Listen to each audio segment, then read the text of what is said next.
I want to talk a little bit about a few people asked in the comments about Savage Fenty, how you got involved with that. Well, yes, I am a Savage X Fenty lingerie ambassador for Rihanna's lingerie line. I also was able to be in the Savage X Fenty fashion show that was on Amazon Prime, probably still is. And I consider myself a very nice acquaintance of Rihanna's. My friend, who was a tour bus driver, who drove for me and Melanie and Red when we were on tour with Kat, named Damien, he and I have remained friends throughout the years. He drove for other celebrities and all that. And he called me one night about like 6 months ago, and on FaceTime. I was laying in the bed looking busted. And I'm like, what's up? What's up? You know, and he said, hey, we were just watching you on the tour bus. I said, he took the phone and turned it around and showed me the television on the tour bus. It was me doing a Comedy Central special, purple dress, looking pretty like a snack, if I say so myself. I know myself. And I said, who is we? And he said, me and my client. And I said, well, who's your client? Right. And boom, Rihanna popped on the screen. I screenshot real quick because I was like, my hand went into convulsion. I was like, click. And I got that. So I got receipts.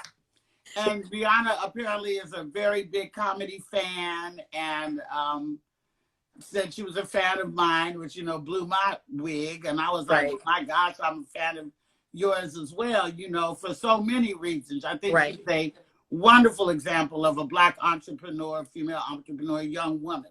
Yeah. And represents for her culture as well. And so I told her that my daughter was a fan of her makeup and all that. And I said, and you know, and I see that lingerie you got there. I wish you had it in big girl sizes. And she said, I do. And I've always been the type of person, I speak up for mine. All you can say is no. Right. And I told her, I said, well, I would like to be a Savage X Fenty. I want to wear some of your lingerie. I want to be a model. Right. And she said, let's make it happen. And we kikied and got off the phone. I'm like, oh, that was so much fun. Oh, I got a picture of Rihanna. I'm not going to post it because, you know, no makeup, even though she's still beautiful. But I wouldn't violate her like that. I told my friends, but I never did post the picture. Right, right. And so then about a week later, in my DMs, bad girl Riri asked me to send her my email. I was like, okay. And I sent her my email, and boom, contracts started coming. Boom, what you got to do? You got to post twice a month. Want to see this? I was like, oh my God. So now here I am, a grown-ass woman with a bag of lingerie, with people expecting me to put it on and model it. I'm like, oh, Lord, I mean, damn, shit, how we going to shoot this? I don't want nobody to see my wop.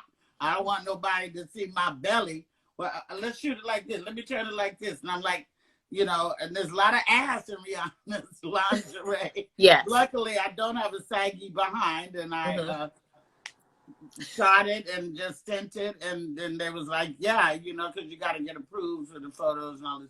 So now I'm at the end of like 4 months.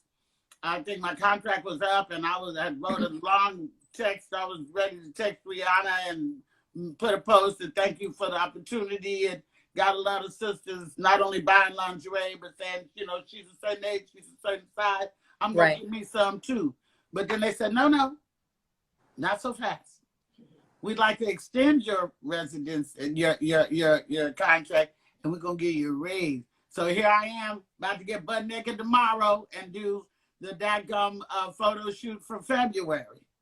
That's exciting. You know, I feel like the whole lesson in that story is the fact that you spoke up and asked her, and you feel like the worst she could say is no. I feel like that's a whole lesson. I will speak up for anything that I think that I can do that nobody's thinking about me doing. Okay.